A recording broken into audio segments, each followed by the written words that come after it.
दोस्तों जय हिंद। तो कैसे हैं आप लोग। एडी साइंस प्रयागराज में आपका स्वागत है।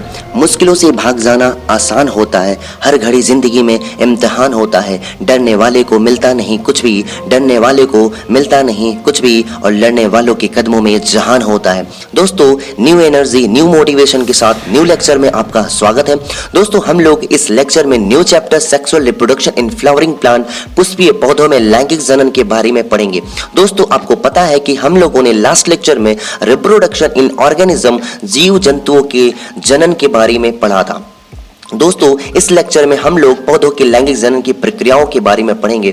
दोस्तों फूलों में कैसे लैंगिक जनन की प्रक्रिया होती है उसको पढ़ेंगे। आप लोगों को पता है जैसे कि जितने भी पौधे होते हैं जैसे कि algae, bryophyta, pteridophyta, gymnosperm, angiosperm, इन सभी पौधों के सिर्फ एंजियोस्पर्म क्लास में यानी कि फ्लावरिंग प्लांट्स में ऐसे पौधे जिनके भीतर शरीर में पुष्प की संरचना का निर्माण होता है, और पुष्प का निर्माण होना एक अद्भुत प्रक्रिया है क्योंकि पुष्पों के द्वारा ही इन पौधों में फ्लावरिंग प्लांट्स में एंजियोस्पर्म में लैंगिक जनन की प्रक्रिया संपूर्ण होती है, संपन्न होती है। अतः फूलों के महत्व को हम समझते हैं। दोस्तों जैसे जीवों के अध्ययन को जीव विज्ञान कहा जाता है, वैसे ही पुष्पों के अध्ययन को शाखा को पुष्पीय विज्ञान या एंथोलॉजी कहा जाता है, और पुष्प की खेती को, फूलों की खेती को फ्लोरिकल्चर कहा जाता है। Floriculture it means cultivation of flowers, anthology means study of flowers. दोस्तों इन फूलों के निर्माण की प्रक्रिया संरचनात्मक और हार्मोनल के परिवर्तन से शुरुआत होती है। दोस्तों जैसा कि मैंने आप लोगों को पहले चैप्टर में जीवों के जनन के बारे में बताया था, जब किसी जीव जंतु पौधों के शरीर में लैंगिक जनन की प्रक्रिया शुरू होती है और उनके शरीर में ढेर सारे परिवर्तन होते हैं तो ढेर सारे बदलाव आते हैं, और यह बदलाव उनके लैंगिक जनन की प्रक्रिया के निर्माण की शुरुआत करते हैं।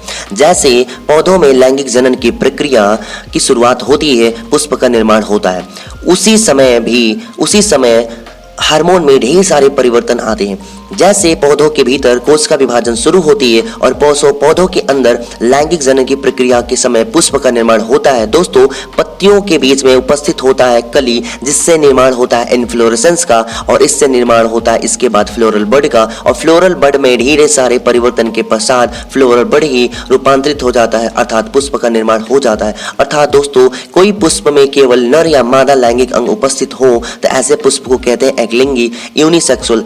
इट मीन्स अगर किसी एक अकेले फूल के अंदर, पुष्प के अंदर एक नर या एक मादा जनन अंग उपस्थित हो तो उसे कहेंगे एकलिंगी पुष्प या यूनिसेक्सुअल फ्लावर। और अगर दोनों लैंगिक जनन रिप्रोडक्टिव ऑर्गन उपस्थित हो, प्रेजेंट हो, तो ऐसे पुष्प को कहा जाता है बाइसेक्सुअल, द्विलिंगी पुष्प। दोस्तों एकलिंगी फूलों का उदाहरण है ककरबिट्स, लौकी, तरबूज, खरबूज आदि एकलिंगी पुष्प के उदाहरण है।